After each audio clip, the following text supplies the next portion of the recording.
Hello, you beautiful bastards, and welcome to my so-called show. The World Is Not Enough was the last Bond movie of the 20th century, and it wouldn't be another 3 years until the next one would come out.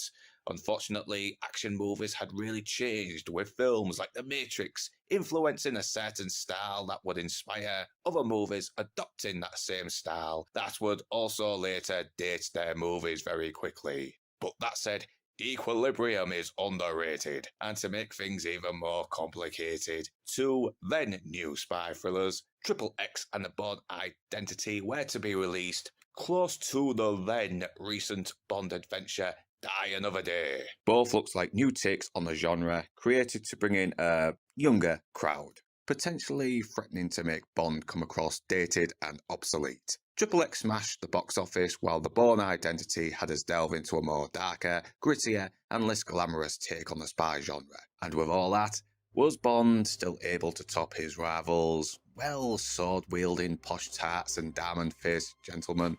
This is Die Another Day. I'm gonna wake up, yes and no.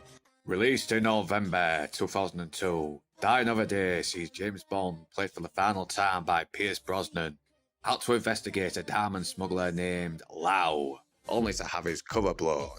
He takes down Lau in order to escape, only to be captured by Lau's father. He's imprisoned where he is tortured by Madonna's title theme song. Yeah, be lucky it wasn't Sam Smith's or Billie Eilish's. Oh man! Oh God! Oh man! Oh God! Oh man! But he is later exchanged for Lau's diamond-faced henchman, Zhao. So Bond breaks out of MI6 and tries to track down the asshole who sold him out, with the help of a bikini-clad agent named Jinx, played by Halle Berry.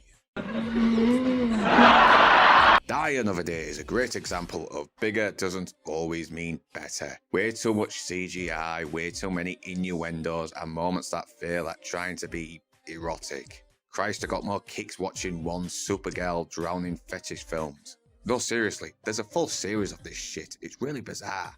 This was also the last of the original run of the franchise before it would get rebooted, and was deemed one of the worst of the Bonds.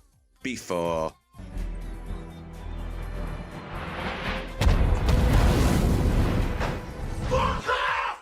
But despite that fact, there are still some positives. Brosnan, in his final appearance, is still likeable in the role, and I admit, despite some ridiculous moments, the opening is pretty good. Bond is captured and stripped of his humanity, and it was a pretty ballsy way to start the movie. Not only that, he is still giving it 100% and really trying to elevate the weak material. The car chase with Bond going up against Zhao is awesome, with some creative stunts and one of the few done practically.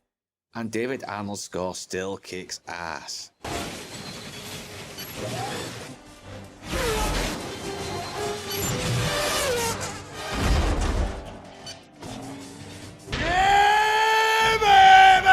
Samantha Bond, John Cleese, and Colin Salmon make their final appearances in their roles, and while Samantha Bond didn't top Lois Maxwell in the role of Moneypenny, she still had a playful sass that made her likeable.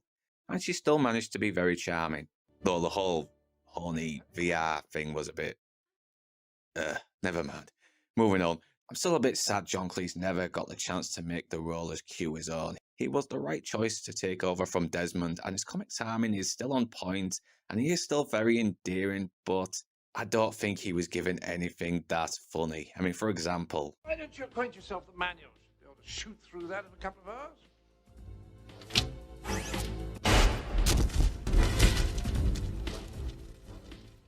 Just took a few seconds, Q. Wish I could make you vanish. In my opinion, I think it would have been funnier if he didn't say anything and gave a look of, well, annoyance. Sometimes less is more, and we also lastly say farewell to Colin Salmon as Robinson. He barely had a lot of screen time, and yet somehow he still managed to have a likeable presence. Judi Dench would be the only one who would reprise her role in the reboots, which isn't surprising as she does kick ass. She's this tiny old woman, yet she's more intimidating than most of the villains Bond has gone up against. Yes, even the best ones.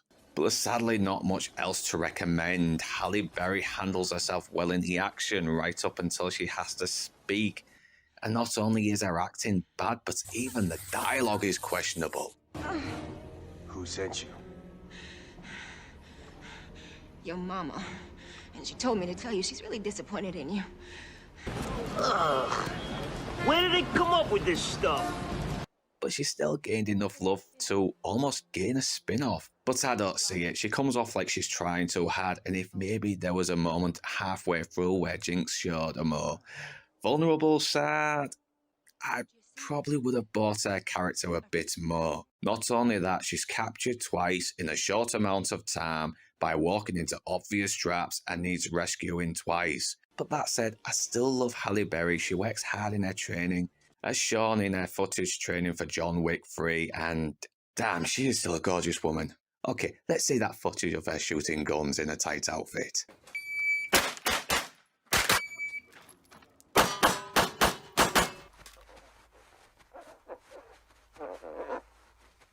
The villains are pretty forgetful. Rick Yoon takes the henchman duties, and despite his diamond-scarred appearance, he feels very generic. Stephen Tobin is also very generic. He constantly has a smug grin, yet there's no charm to him. Not only that, he comes across way too foppish, and he loses his composure the moment things go wrong, and he never feels like a genuine threat. Oh, dear. You want to continue? Of course I want to bloody continue! But I have nothing against Stevens himself. He's a pretty good actor, and credit to him, he has done pretty well playing Bond in the radio plays. Rosamund Pike is pretty unconvincing here as the femme fatale role. She's beautiful, classy, and handles herself well in the action as well, but the dialogue really doesn't help her either. Well, drowning you didn't seem to work. I'll have to try something more to the point. But I don't feel too bad for her. She would go on to play a much more convincing villain in Gone Girl, so good on her. I mean, God, I know you shouldn't put your dick in crazy, but come on. The CGI is way too overused to the point where I thought I was watching a Bond video game. I mean, fucking look at this. What the fuck am I looking at? Then we get shit like this.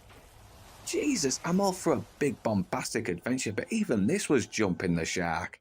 And yeah, I can't forget the invisible car, which I kinda don't fully hate, but the hate is still understandable. But I'm gonna cut it some slack in comparison to this shit.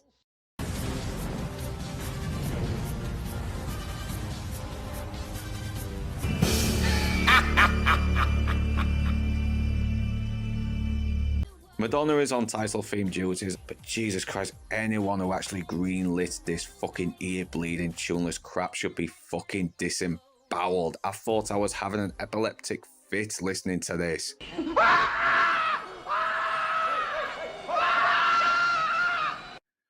Oh yeah, and Madonna makes a cameo. Oh my God, who the hell cares? Yeah, she's awful. She's just awful in it, seriously. I don't like cockfights. Boy, you guys are not sucking me into the story at all. The movie is such an overblown mess that wastes such talented actors. It's a bloated, weird, convoluted, hollow experience, and it's such a shame Brosnan never got the chance to play the role one last time. Apart from voicing the role in Everything or Nothing, which I guess might be canon, but cinematic-wise, even Brosnan was hoping to return to the role and bring it back to his more darker roots. Sadly, it was never meant to be. Brosnan's contract wasn't renewed, and Barbara Broccoli and Michael G. Wilson decided to go back to the drawing board, which is a shame, as despite the questionable continuity and the fact the character could reverse his aging, there was no denying the impacts this franchise had, plunging people into a world full of excitement and danger, giving people what they wanted in an adventure movie, while also giving us a memorable character going against memorable foes.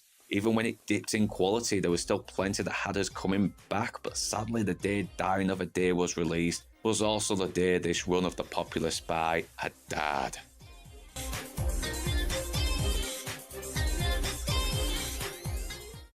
So that was Die Another Day. Next up, Casino Royale.